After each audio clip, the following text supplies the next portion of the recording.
Buenos días, queridos y queridas estudiantes. Hoy nos vamos a dedicar a continuar con la historia de la construcción de nuestra república con los gobiernos liberales. Recordar que la clase pasada estuvimos estudiando lo que fueron los gobiernos conservadores hasta 1861, que es cuando comienzan los gobiernos liberales. Existieron, ¿cierto?, los presidentes que vamos a poder ver y estamos viendo acá. El primero de ellos fue José Joaquín Pérez, Federico Errázuriz Zañartu, Aníbal Pinto Garmendia, Domingo Santa María González y Juan Manuel Balmaceda. Obvio, todos nombres que si ustedes van caminando por las calles de Concepción o de cualquier lugar de Chile, podemos ver que son nombres que forman parte de la construcción, ¿cierto? y de la ciudad.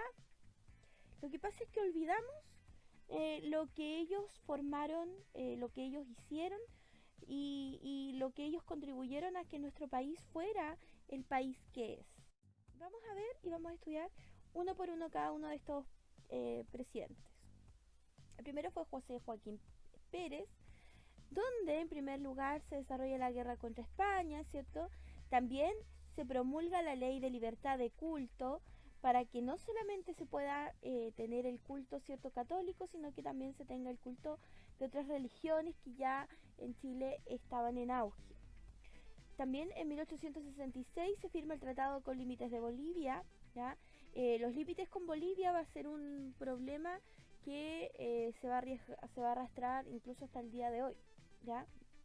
1871 se prohíbe la reelección inmediata del presidente, o sea, se pasa, ¿cierto?, de una periodización de largo tiempo, ¿cierto?, de 10 años a una periodización mucho más corta, porque en realidad los gobiernos, ¿cierto?, que duraban 10 años durante los gobiernos conservadores, en este periodo ya, como pueden ver, los periodos se acortan. Con Federico Errázuriz Zañartu, en primer lugar, se desarrollaron ciertos conflictos sobre la libertad de enseñanza. Recordar que durante los gobiernos conservadores existía una línea de educación que iba enmarcada en lo que es la enseñanza desde el catolicismo, ¿cierto? Y en la libertad de culto, ¿cierto?, va a generar conflicto con respecto a esta materia en cuanto a la libertad de enseñanza. También se crea una ley electoral, se promulga el Código Penal, se promulga también un Código de Minería y se firma el segundo Tratado de Límites con Bolivia, ¿ya? Si se dan cuenta, en menos de 10 años ya se promulga y se firma otro tratado con Bolivia, y lo que va a desencadenar en el siguiente periodo lo que es la Guerra del Pacífico. En 1878, Aníbal Pinto Garmendia establece la prohibición de cambiar papel moneda por papel metálico para las reservas en caso de crisis, ¿ya? Se inicia uno de los grandes conflictos que nosotros estudiamos en nuestra historia, ¿cierto?, que es la Guerra del Pacífico. También se generan algunos conflictos ya con la iglesia, precisamente por la candidatura al arzobispado, ¿cierto?, de Francisco de Paula Taforo. Y también se negocian los límites con Argentina, ¿ya? Sobre todo en lo que tiene que ver con lo que es la Patagonia. Finalmente, luego el presidente Domingo Santa María firma el Tratado General con Límites de Argentina. Se aprueba una de las mayores reformas que tienen que ver con la secularización, ya que es sello también de los liberales, y que tiene que ver con las leyes laicas, y que lo vamos a ver después en profundidad, ¿cierto?, con el cementerio, matrimonio y registro civil. Se ocupa definitivamente la Araucanía también y producto con lo que viene de la mano, que tiene que ver con la Guerra del Pacífico, ¿ya? Muchos de los veteranos de la Guerra del Pacífico van y se instalan precisamente en la Araucanía para pacificarla, entre comillas. O sea, en realidad para hacer una ocupación de este territorio por parte del Estado Nacional. Y se firma el Tratado de Tregua con Bolivia. El siguiente periodo, ¿ya? Y el último periodo de los liberales va a ser llevado por José Manuel Balmaceda. Primero crea las provincias de Malleco y Cautín, que son parte de la Araucanía. Se toma posesión de isla de Rapa Nui. Se crea el Ministerio de Obras Públicas, que es el ministerio donde, ¿cierto?, se construye por parte del Estado. Se funda el Instituto Pedagógico. Se construye el viaducto del río Malleco y termina todo esto con una guerra civil donde también José Manuel Balmaceda termina suicidado. Hay ciertos ámbitos en los que se va a generar ciertas reformas, ¿ya? En primer lugar, vamos a revisar el tema del Ejecutivo. Recuerden que los liberales tenían la idea de que el presidente no tuviera tantos poderes y que los poderes fueran más limitados, ¿ya? A diferencia de los conservadores, que los conservadores en realidad querían que el presidente fuera todopoderoso. Se elimina, en cuanto al poder del presidente, ¿cierto?, el poder ejecutivo, se elimina la reelección del presidente. Se limita también la facultad para decretar estado de sitio, ¿ya?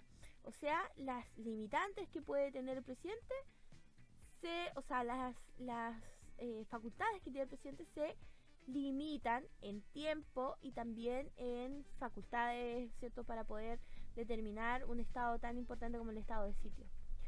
El poder legislativo, ¿ya?, en cuanto a las cámaras, ¿cierto?, que crean las leyes, diputados, senadores, primero no pueden ser elegidos como diputados los jueces, los intendentes y gobernadores, porque eso implica una doble función. Se simplificó el proceso de acusación a un ministro de Estado de manera de facilitar la fiscalización al Poder Ejecutivo, ¿ya? El hecho de que, ¿cierto?, se pueda acusar al Ejecutivo para poder fiscalizarlo por parte de... Porque una de las funciones del Poder Legislativo es precisamente fiscalizar. Y precisamente la acusación que puedan hacer, ¿cierto?, a los ministros de Estado tiene que ser de manera más simple y no tan engorrosa, cosa de que se permita, ¿cierto?, que efectivamente los parlamentarios puedan acusarlo y pueda llegar a buen puerto esto. También, en cuanto a las libertades individuales, primero se habla sobre la libertad de reunión, ya se establece como un derecho la libertad para reunirse sin tener que avisar, claro, y obviamente que esto sea sin armas. También existe la libertad de asociación, ¿cierto? La libertad de enseñanza, que tiene que ver directamente con también la libertad de culto. Recordar que eso genera un problema entre la iglesia y entre el Estado, la iglesia católica, ¿cierto? Que hasta los gobiernos conservadores y hasta el decreto de libertad de culto no había tenido, ¿cierto?, otras iglesias injerencia en lo que es el Estado. Se reduce también a un año el tiempo para obtener la ciudadanía, principalmente porque durante este periodo y durante el periodo conservador también hay muchos extranjeros que hacen cosas buenas por el país y eso es como un espaldarazo, ¿cierto?, a los residentes de otros países que vienen a Chile para que ellos puedan obtener la ciudadanía y también participar de este proceso. En cuanto al sistema de sufragio, se otorga el derecho a voto a los mayores de 21 años que sepan leer y escribir, eliminando el voto censitario, o sea, que ya no exista el requisito de renta o de haber tenido, ¿cierto?, una propiedad o una profesión, como lo vimos anteriormente, ¿cierto?, que establecía la Constitución de 1833, que es una constitución sumamente conservadora. Y se modifica la ley de elecciones para que se evite el cohecho principalmente. Yo les explicaba que el cohecho es la intervención, ¿cierto?, por parte de personas externas al sistema de elecciones para poder principalmente, por ejemplo, pagarle a alguien para que vote por un candidato u otro. Y se va a modificar en esta materia, ¿ya? Y yo les contaba que también se generaron las leyes laicas. Recordar que lo laico es que, ¿cierto?, se separe o que se mantenga, ¿cierto?, lo que es espiritual en un lado y lo que es del Estado en otro, y que eso tenga un lugar para cada uno y no que estén juntos conversando, ¿cierto? Como lo hacían los conservadores. Primero la ley de cementerios laicos, ya que se establece que independiente de la religión, ¿cierto? Podían ser enterrados en cementerios estatales. Ojo que eso es un tema muy importante porque al tener antes control la Iglesia Católica de lo que son los cementerios, los no católicos tenían que ser enterrados en cementerios que fueran precisamente para disidentes, lo que generaba conflicto. Imagínense si una mujer efectivamente se casaba con alguien que no fuera de la misma religión, era un problema, no podían estar, por ejemplo, enterrados en el mismo lugar, ¿ya? O el hecho de tener que bautizar a las personas era antes de ser enterrado era todo un tema. Ley de registro civil que tiene que ver con con que esta institución se encargue efectivamente de los nacimientos, matrimonio y muerte, que esto estaba antes en manos de la Iglesia Católica. Obviamente eso va a generar también conflictos con la Iglesia, pero si lo vemos desde la perspectiva actual, ¿cierto? Es mucho mejor que en realidad las instituciones estén parte del Estado, sobre todo en que este registro, porque este registro en ese tiempo, ¿cierto? Lo tenían efectivamente la Iglesia, ¿ya? Y las personas que no eran parte de esto, imagínense el conflicto que tenían de ir a otra iglesia y efectivamente tener que casarse, si no se casaban, pues la Iglesia Católica no existía. Entonces efectivamente el registro civil amplía, ¿cierto?, que las personas puedan hacer ese tipo de trámites sin mayor problema. De hecho, uno de los grandes conflictos, y lo pueden preguntar a sus abuelos, bisabuelos, es que todavía hasta no hace mucho tiempo los niños nacían y después los iban a inscribir a la institución del registro civil. Entonces imagínense qué es lo que pasaba antes de eso, era aún peor. Y el matrimonio civil, que establece que solo los matrimonios celebrados por el Estado, o sea que solo el Estado, solo la institución de registro civil tendría validez para poder casar a las personas y, ¿cierto? Luego ellos pueden tener, o antes pueden tener una ceremonia religiosa, pero que en realidad el válido para el Estado simplemente va a ser el hecho y el establecido por el registro civil. En cuanto a educación, se promulgan varias leyes que tienen que ver y se realizan varias cosas que tienen que ver con tener también, ¿cierto?, un Estado que pueda ayudar en esta materia, porque ya lo habíamos hablado antes, la cantidad de personas que en este momento eran analfabetas eran muchas y Chile tenía que educarse. Primero se promulga la ley de instrucción primaria, se autoriza también que las mujeres puedan entrar a la universidad, ¿cierto?, en 1877. Se promulga también la ley de instrucción secundaria y superior, ¿cierto?, y creando precisamente este sistema, y se crea el Instituto Pedagógico.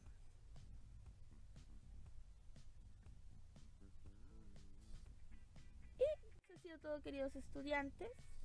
Espero que estén muy bien y ahora a completar sus guías en sus cuadernitos. Un abrazo, nos vemos, adiós.